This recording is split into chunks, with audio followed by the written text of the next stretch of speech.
미제 기록 첫 번째. 그날 밤 그녀는 돌아오지 않았다. 사람이 공기처럼 사라질 수 있을까요? 2003년 10월 서울 도심 한복판에서 한 여학생이 집으로 가던 길 8분 거리에서 흔적도 없이 증발했습니다. 2003년 10월 22일 밤 서울 서남부 도명구 봉서동은 오래된 주택가와 좁은 골목이 미로처럼 얽힌 곳이었습니다. 가로등은 드문드문 깜빡였고 밤 10시가 넘으면 거리는 고요함에 잠겼습니다. 그날도 여느 날과 다르지 않았습니다. 아니, 적어도 오후 10시 11분까지는 그랬습니다. 고등학교 2학년이던 박서연 양은 독서실에서 나와 집으로 향했습니다. 걸어서 8분. 매일 걷던 익숙한 길이었습니다. 독서실 CCTV는 그녀가 현관문을 밀고 나가는 모습을 마지막으로 기록했습니다. 회색 패딩 점퍼, 검은색 배낭, 그리고 손에 든 휴대폰. 평범한 귀갓길의 시작이었습니다. 하지만 박서연 양은 집에 도착하지 않았습니다. 그날 밤 이후 그녀는 단 한 번도 발견되지 않았습니다. 가족들은 처음엔 친구 집에 들렀거나 늦게 귀가하는 것이라 생각했습니다. 하지만 자정이 지나도 새벽이 되어도 연락이 없었습니다. 휴대폰은 꺼져 있었고 문자도 전화도 닿지 않았습니다. 다음 날 오전 가족은 경찰에 실종 신고를 접수했습니다. 실종 후 18시간이 지난 시점이었습니다. 경찰이 가장 먼저 확인한 것은 CCTV였습니다. 독서실을 나선 서연 양의 모습은 명확했습니다. 하지만 그 이후가 문제였습니다. 독서실에서 집까지 이어지는 골목길 세 구간에는 단 하나의 CCTV도 설치되어 있지 않았습니다. 2003년 당시 주택가 골목에 CCTV를 설치하는 것은 흔한 일이 아니었습니다.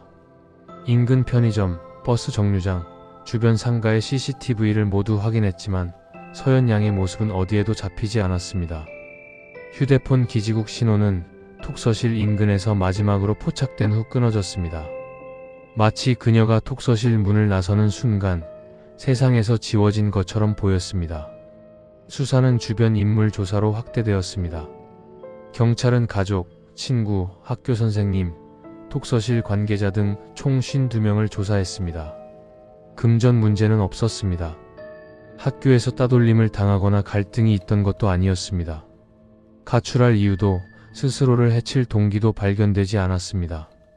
오히려 서연 양은 실종 당일 오후 친구에게 다음 주 토요일 모의고사 같이 보자는 메시지를 보냈습니다.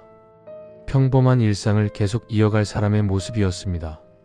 그런데 한 가지 수상한 점이 있었습니다. 사건 발생 3일 전 서연 양은 친구와 함께 귀가하던 중 자신을 따라오는 남성을 목격했다고 말했습니다. 검은 옷을 입은 남자가 계속 같은 간격으로 뒤따라왔어. 기분이 이상해서 길을 건넜는데 그 사람도 따라 건너더라고.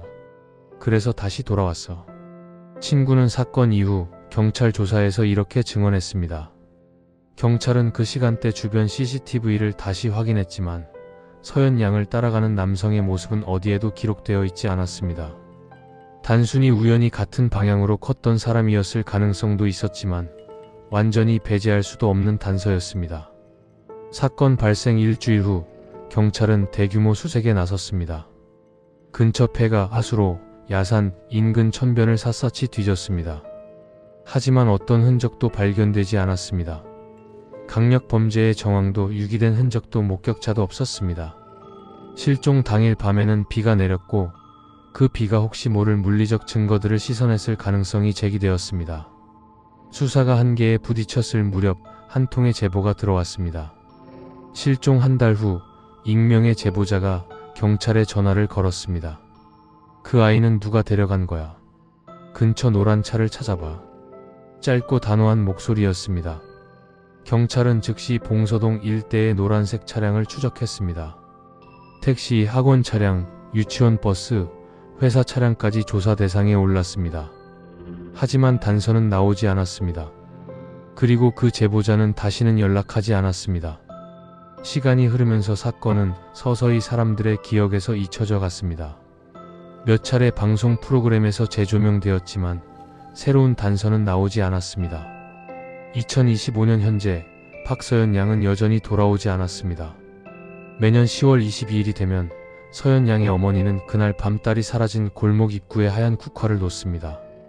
단 하루만이라도 서연이를 다시 볼 수 있다면 그녀의 목소리는 여전히 떨립니다. 그날 밤 8분 거리의 귀갓길에서 도대체 무슨 일이 일어난 걸까요? 그녀는 지금 어디에 있을까요? 어쩌면 우리는 영원히 알 수 없을지도 모릅니다. 하지만 한 가지는 분명합니다. 누군가는 그날 밤의 진실을 알고 있다는 것. 그리고 그 진실은 아직 어둠 속에 묻혀 있다는 것입니다.